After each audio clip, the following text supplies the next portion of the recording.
Good மார்னிங்மா. நேற்று வந்து reproductive health அந்த இது பார்த்துட்டு இருந்தோம் இல்லையா? நெக்ஸ்ட் அதோட கண்டினியூவேஷன் என்ன அப்படின்னா, இந்த ஆல்ரெடி நம்ம 3 பாயிண்ட் பார்த்தாச்சு. Pelvic inflammation, then psychiatric eating disorder, then undescended testis இதெல்லாம் பார்த்தோம் இல்லையா? ஸோ நெக்ஸ்ட் வந்து என்ன அப்படின்னா, tight clothing in men may raise the temperature in the scrotum and affect the sperm production. Scrotum அப்படின்னாலே என்னன்றது தெரியும் இல்லையா? அந்த மேல் ரீப்ரொடக்டிவ் ஆர்கனில் இருக்கிற ball like structure. Okay, so அந்த ஸ்க்ரோட்டமில் தான் வந்து என்ன ஆகும் அப்படின்னா ஸ்பெர்ம் வந்து ப்ரொடியூஸ் ஆகும். ஸோ அங்கே டெம்பரேச்சர் அப்போ ஆல்ட்ரு ஆகும்போது ஆட்டோமேட்டிக்காக the temperature alteration will affect the production of sperm. Okay, next under developed ovaries or testis. Ovaries அப்படின்னாலே it is an female reproductive part. Then அதே மாதிரி டெஸ்டிஸ், இது ரெண்டுமே வந்து ஒரு லோவாக டெவலப் ஆகிருந்தது. மேபி சைஸ் வந்து ஸ்மாலராக இருந்தாலும் சைஸ் வந்து லார்ஜராக இருந்தாலும் ரெண்டுமே வந்து ப்ராப்ளம் தான். Next female may develop the antibodies again her partner sperm. Then male may develop the auto immune response to their own sperm. இது வந்து என்ன அப்படின்னா, ஸோ ஆன்டிபாடிஸ் எகெயின்ஸ்ட் ஆன்டிபாடி அப்படின்னாலே ஆட்டோ இம்யூன் டிசீஸில் இதெல்லாம் வரும். லைக் இந்த ஆர்த்ரைட்டிஸ் இந்த மாதிரி ரிலேட்டட் இதெல்லாம். நம்மளோட பாடியே வந்து நம்மளோட செல்லை கொன்னுடுறதுக்கான ஒரு ப்ரோட்டீனை வந்து சிந்தசிஸ் பண்ணும். அதுதான் வந்து antibodies. Antibody it is nothing but it is an our protein which destroy our own cells. அதுதான் சரியா? அது வந்து யாரோடதுன்னா அவங்க பார்ட்னரோட ஸ்பெர்மை வந்து கில் பண்ணுறதுக்கான ப்ரோட்டீன் அந்த ஃபீமேலில் ப்ரெசென்ட் ஆகிருக்கும். சேம் அதே மாதிரி மேல் அவங்களோட ஸ்பெர்மை அவங்களே டெஸ்ட்ராய் பண்ணுறதுக்கான ஆன்டிபாடிஸை அவங்க பாடியே தெரியாமல் சிந்தசிஸ் பண்ணிக்கும். ஓகேவா? நெக்ஸ்ட் வந்து assisted reproductive technology, the collection of procedure which include the handling of gametes or embryo outside the body to achieve a pregnancy is known as assisted reproductive technology. For example, on the intrauterine, in vitro, தென் இதெல்லாம் பார்த்துருக்கோம் இல்லையா? Test tube baby இதெல்லாம் அந்த related இதுதான். அதாவது நேச்சராக இல்லாமல் ஒரு mothers ஊமில் அந்த பேபியை டெவலப் பண்ணாமல் எக்ஸ்டர்னல் என்விரான்மெண்ட்டில் வித் லெபார்டரி கண்டிஷனில் நம்ம ஒரு பேபியை டெவலப் பண்ணுறோம் அப்படின்னா அதுதான் வந்து இந்த டாப்பிக்கில் வர்றது. சரியா? இப்போ பாருங்கள், இந்த increase the chances of pregnancy in infertile couples. இதோட யூசஸ், யாருக்காவது ஒருத்தவங்களுக்கு குழந்தை இல்லை அப்படின்ற பட்சத்தில் அவங்க வந்து டெஸ்ட் டியூப் பேபிக்கு ஈஸியாக வந்து போகலாம். சரியா? அதுக்கப்புறம் வந்து ART, include intrauterine insemination. Intrauterine insemination அப்படின்னாலே எக்கு, இப்போ ஃபார் எக்ஸாம்பிள் எக்ஸ்டர்னல் என்விரான்மெண்ட்டில் ஒரு லெபார்டரி கண்டிஷனில் ஒரு எக்கை நம்ம செலக்ட் பண்ணி தென் ஸ்பெர்மை வந்து மீட் பண்ணி ஃபியூஷன் ஆக வச்சிட்டோம், ஃபர்டிலைஸ்டும் ஆயாச்சு. இப்போ ஒரு எக்கு ஒரு செல் வந்து 2 செல்லாக டிவைட் ஆகும், 2 செல்லு வந்து 4 ஆகும், 4 6 அப்படியே 8, தென் அந்த 16 அந்த செல் வர்றப்போ என்ன ஆகும் அப்படின்னா பேபி வந்து டெவலப் ஆக ஆரம்பிச்சிடும். ஓகே, அப்போது அந்த 16th செல் ஸ்டேஜில் வந்து அதை வந்து ஒரு மைக்ரோ பிப்பட்டில் எடுத்து என்ன பண்ணுவாங்க அப்படின்னா அந்த ஃபீமேலோட யூட்ரஸ்குள்ளே பெனிட்ரேட் பண்ணி வச்சிடுவாங்க. ஸோ அப்போ வச்சது உள்ளே வச்சிருவாங்க இல்லையா? அதுதான் வந்து இன்ட்ராயூட்டரைன் இன்செமினேஷன். புரியுது இல்லையா? நெக்ஸ்ட் வந்து in vitro fertilization, embryo transfer, then zygote intra-fallopian transfer, gamete intra-fallopian transfer, intracytoplasmic sperm injection, then pre-implantation genetic diagnosis, oocyte and sperm donation and sarkozy. இது எல்லாமே வந்து எந்த இதில் வரும் அப்படின்னா ஒரு பேபியை டெவலப் பண்ணுறது தாம்மா. ஸோ இது வந்து எதர் அந்த ஃபீமேலுக்கு வந்து நல்ல ஹெல்த்தி எக் இருக்குது அப்படின்னா அவங்க ஃபெலோப்பியன் டியூப்பில் வந்து அந்த ஸ்பெர்மை இன்ட்ரடியூஸ் பண்ணி தென் அப்படியும் ஃபர்டைல் பண்ண வைப்பாங்க. அப்படி இல்லை எக்ஸ்டர்னல் என்விரான்மெண்ட்டில் அந்த விமனுக்கு வந்து எக்கு வந்து நல்லா டெவலப் ஆகலை அப்படின்னா வேற ஒருத்தவங்களோட எக்கை வாங்கி நல்லா டெவலப் பண்ணி உள்ளே வைப்பாங்க. இது எல்லாத்த விட ஒரு டிஃப்ரெண்ட் வந்து என்ன அப்படின்னா அந்த சார்கோசி. அது வந்து என்ன அப்படின்னா சார்கசி. இந்த வாடகை தாயின்னு சொல்லுவாங்க இல்லையா? அந்த இதுதான்.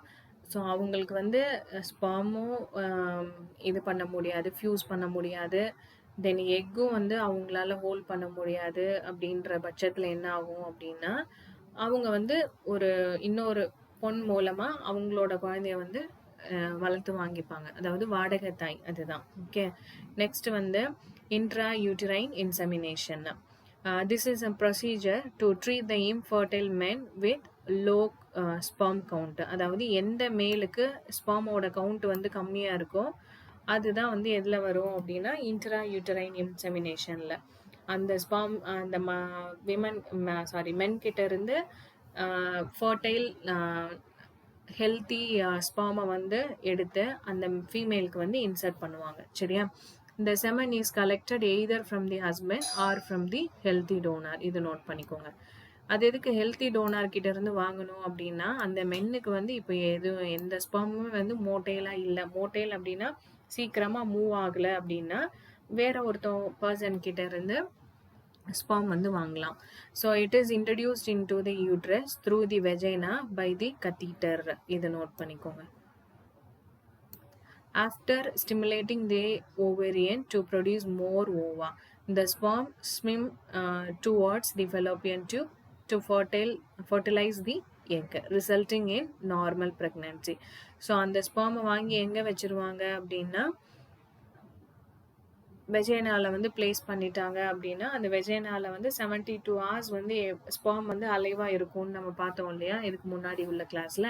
அப்போ அந்த 72 ஹவர்ஸ்ல வந்து அந்த எக்கு அதை மீட் பண்ணும்போது என்ன ஆகும் அப்படின்னா ஈஸியா வந்து ஃபர்டைல் ஆயிடும். ஓகே. இது வந்து நார்மல் பிரெக்னன்சிக்கான ஒரு சான்சஸ். நெக்ஸ்ட் வந்து in vitro fertilisation or test tube baby. In this technique, the sperm and eggs are allowed to unite outside the body in the laboratory. அதான் நான் சொன்னேன் இல்லையா ஒரு பெட்ரி டிஷ்ல குட்டியா ஒரு கண்ணாடி பிளேட் மாதிரி இருக்கும். அந்த பிளேட்ல வந்து எக் அண்ட் ஸ்பெர்ம் வச்சு ஃபியூஸ் பண்ணி தென் அந்த 8-16 செல் வந்ததுக்கு அப்புறம் என்ன பண்ணுவாங்க அப்படின்னா எடுத்து யூட்ரஸ்குள்ள வச்சிருவாங்கன்னு பார்த்தோம் இல்லையா அந்த ப்ரொசீஜர் தான். ஸோ 1 or more பட் இதில் செலக்ட் பண்ணும்போது என்ன பண்ணுவாங்கன்னா ஒரே ஒரு எக்கு ஒரே ஒரு ஸ்பெர்ம் மட்டும் செலக்ட் பண்ண மாட்டாங்க. மோர் தென் ஸ்பெர்மை வந்து செலக்ட் பண்ணுவாங்க.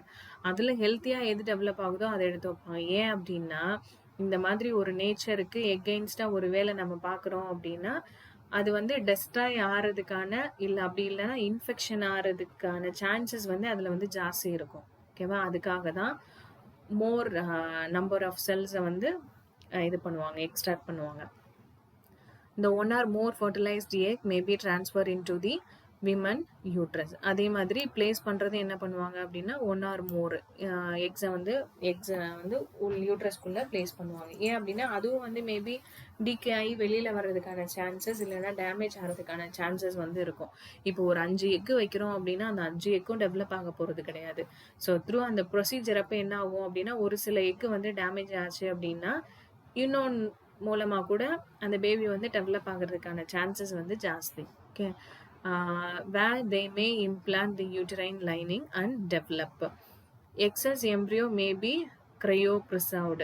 Cryopreserved அப்படின்னா இப்போ ஒரு ஃபீமேலுக்கு வந்து நம்ம கன்சீவ் ஆகிறதுக்காக இந்த ப்ரொசீஜர் நம்ம பண்ணோம் அப்படின்னா எல்லா எக்குமே வந்து ஹெல்த்தியாக இருக்க பட்சத்தில் ஒரு எக்கை மட்டும் அந்த ஃபீமேலுக்கு உள்ளே இன்சர்ட் பண்ணிவிட்டு மிச்ச எக்கெல்லாம் என்ன பண்ணுவாங்க அப்படின்னா க்ரையோ ப்ரிசர்வ் பண்ணிடுவாங்க. க்ரையோ ப்ரிசர்வ் அப்படின்னா கெமிக்கல் இடிடிஏ அந்த மாதிரி சம்திங் இதெல்லாம் வந்து ஆட் பண்ணி ஃப்ரீசரில் வச்சுருவாங்க. சரியா? அது எப்போ வேற யாருக்காவது தேவைப்பட்டது அப்படின்னா அதை எடுத்து மறுபடியும் இன்னொரு ஃபீமேலுக்கு நம்மளால யூஸ் பண்ண முடியும். ஓகேவா?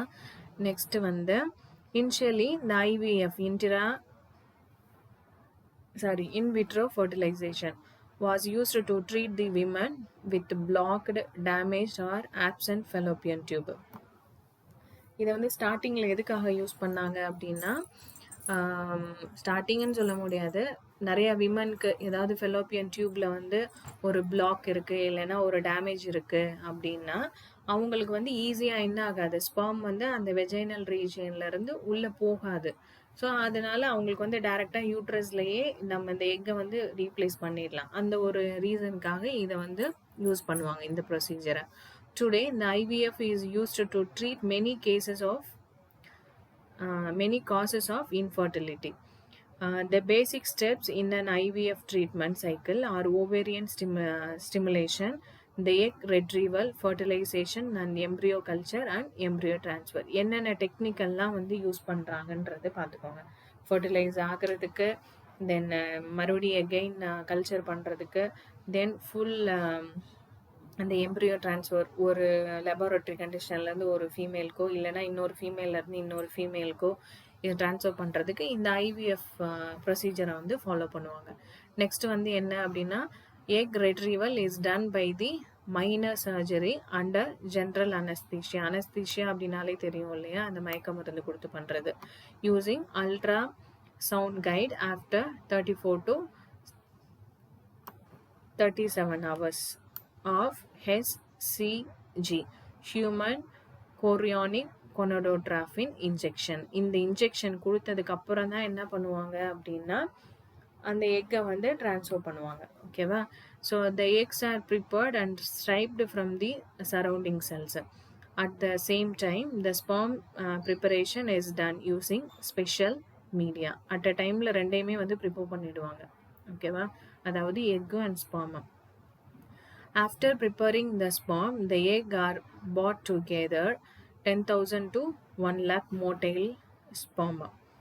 1 lakh motile அப்படின்னாலே என்னன்னா அந்த 10,000லேருந்து லட்சம் அந்த மாதிரி ஒரு ஸ்பெர்மை வந்து செலக்ட் பண்ணி அந்த எக்கு கூட ஃபியூஸ் பண்ணால் எது ஃபஸ்ட்டு ஃபாஸ்ட்டாக மூவ் பண்ணி அந்த எக்கை டச் பண்ணுமோ அதுதான் வந்து எக்கை சுற்றி கவர் பண்ணி ஃபர்டிலைஸ் ஆக வைக்கும். சரியா? இது நம்ம வந்து ஆல்ரெடி அந்த ஃபர்டிலைசேஷனில் நம்ம படிச்சிருப்போம். Okay, motile sperm are needed for the each egg. Then அதாவது நம்ம இங்கே ஒரு எக்கு மட்டும் நம்ம செலக்ட் பண்ண போகிறது கிடையாது. இப்போ ஒரு 1000 எக்கு செலக்ட் பண்ணோம் அப்படின்னா 1000 ஸ்பெர்மை வந்து செலக்ட் பண்ணுவோம். சரி, எக்ஸாம்பிளுக்கு சொல்கிறேன். Then the zygote is allowed to divide to form 8 cell blastomere. Then it is transferred into the uterus and successful pregnancy. The transfer of an embryo with more than 8 blastomere stage into the uterus is called embryo transfer technique. So ஸ்டார்டிங்கில் என்ன miss 16ன்னு சொல்லிட்டு இங்கே 8ன்னு சொல்கிறீங்களே அப்படின்றது வந்து ஒரு doubt வரும்.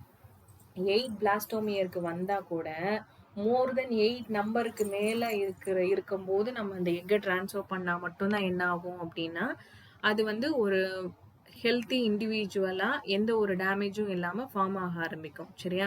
So அப்போ அந்த 8 பிளாஸ்டோமியர் ஸ்டேஜுக்கு அப்புறம் உள்ளே கொண்டு போய் வைக்கும் போதே குட்டி குட்டியாக டிவைட் ஆக ஆரம்பிச்சிடும். அதுதான் வந்து எம்ப்ரியோ ட்ரான்ஸ்ஃபர் டெக்னிக். ஸோ அந்த பிலோ 7 இல்லைனா 6 ஒரு 15 13 இருந்தது அப்படின்னா அது வந்து ஒரு ஃபுல் எம்ப்ரியோ அப்படின்னு சொல்லிட்டு நம்மளால கன்சிடர் பண்ண முடியாது. ஓகேவா? ஸோ நெக்ஸ்ட் வந்து cryopreservation. Cryopreservation or freezing of embryo is often used when there are more embryos than needed for a single IVF transfer. The embryo cryopreservation can provide the additional opportunity for pregnancy through the frozen embryo transfer without undergoing another ovarian stimulation and retrieval. So cryopreservation நம்ம already பார்த்தோம் இல்லையா, ஒரு single இதுலேயே எல்லா எக்கையும் வந்து fertile பண்ணி அதை வந்து ஃப்யூச்சர் யூஸ்க்காக சேவ் பண்ணி வைக்கிறது தான். ஓகேவா? ஸோ நெக்ஸ்ட்டு வந்து சைகோட் இன்ட்ராஃபெலோப்பியன் ட்ரான்ஸ்ஃபர். இன்ட்ராஃபெலோப்பியன் அப்படின்னாலே ஃபெலோப்பியன் டியூப்ல அந்த மெச்சோர்டு எக்கை வந்து என்ன பண்ணிடுவாங்க அப்படின்னா so next zygote intrafallopian transfer. As in IVF, the zygote up to 8 blastomere stage is transferred to the fallopian tube. இப்போ இதுக்கும் முன்னாடி பார்த்ததுக்கு என்ன டிஃப்ரெண்ட் அப்படின்னா இது இன்ட்ரா யூட்டிரைன். ஓகேவா? இன்விட்ரோ ஃபர்டிலைசேஷனில் நம்ம பார்த்தது, அதாவது இந்த இதில் வரும், படித்து பாருங்க. ஸோ யூட்ரஸ்குள்ளே வைக்கணும் அப்படின்னா மோர் தென் 8 செல்ஸ்க்கு மேலே இருக்கணுன்றது பார்த்தோம். பட் அதுவே வந்து ஃபெலோப்பியன் டியூப்ல வைக்கணும் அப்படின்னா 8 செல் ஸ்டேஜில் வந்து நம்ம வச்சா போதும். ஏன் அப்படின்னா ஃபெலோப்பியன் டியூப்ல இருந்து யூட்ரஸ்க்கு மூவ் ஆகுறதுக்கு அது ஒரு 2-3 days எடுத்துக்கிச்சு அப்படின்னா அந்த 2-3 daysல என்ன ஆகும் அப்படின்னா அது வந்து ஒவ்வொரு காப்பீஸாக ப்ரொடியூஸ்ட் ஆகிட்டே இருக்கும். இப்போ ஃபெலோப்பியன் டியூப்ல வந்து நம்ம ஒரு 8 செல் ஸ்டேஜில் வைக்கிறோம் அப்படின்னா அந்த 8 செல் ஸ்டேஜ் வந்து என்னவாகும், 16 ஆகும். மறுபடியும் 16 இன்னொரு நாளைக்கு அப்படியே உள்ளே போயிட்டே இருக்கும்போது என்ன ஆகும் அப்படின்னா 32 ஆகும். ஸோ இந்த மாதிரி தான். அப்புறம் 64 இந்த செல் ஸ்டேஜுக்கு வரும். ஓகேவா? எக்ஸாம்பிளுக்கு சொல்கிறேன். Okay, so transfer into the fallopian tube by laparoscopy. இதை underline பண்ணிக்கோங்க. The zygote continues its natural division and migrates towards the uterus where it gets implanted. எங்க போய் அது கரெக்டாக ஃபிட் ஆகணுமோ அங்கே வந்து மைக்ரேட் ஆகி போயிருக்கும். சரியா? ஸோ நெக்ஸ்ட் வந்து intrauterine transfer. The embryo with more than 8 blastomere is inserted into the uterus to complete further development. இதுவும் இதில் நோட் பண்ணிக்கோங்க. Next, gamete intrafallopian transfer. The transfer of an ovum collected from a donor into the fallopian tube. அதாவது எந்த விமனுக்கு egg வந்து நல்லா develop ஆகாதோ அந்த விமனுக்கு வந்து நம்ம இப்போ ஓவமை உள்ளே இன்சர்ட் பண்ண போகிறோம். அதுவும் வந்து எங்கே தான் இன்சர்ட் பண்ணுவோம் அப்படின்னா ஃபெலோப்பியன் டியூப்ல தான். Okay, in this the eggs are collected from the ovaries and placed with the sperm in one of the fallopian tubes. The zygote travels towards the uterus and gets implanted in the inner lining of the uterus. So அந்த ஸ்பெர்மையும் எக்கையும் ஒரே பிளேஸில் Fallopian டியூப்ல வச்சோம் அப்படின்னா அது fertilise ஆகி கொஞ்சம் கொஞ்சமாக மூட்டையில் உள்ளே மூவ் ஆக ஆரம்பிச்சு தென் யூட்ரஸில் வந்து இம்ப்ளான்ட் ஆகிடும். சரியா? ஸோ இதுவரை இன்னைக்கு டாபிக் ஓவர். மறுபடியும் நான் நாளைக்கு கண்டினியூ பண்ணுறேன். தேங்க்யூ.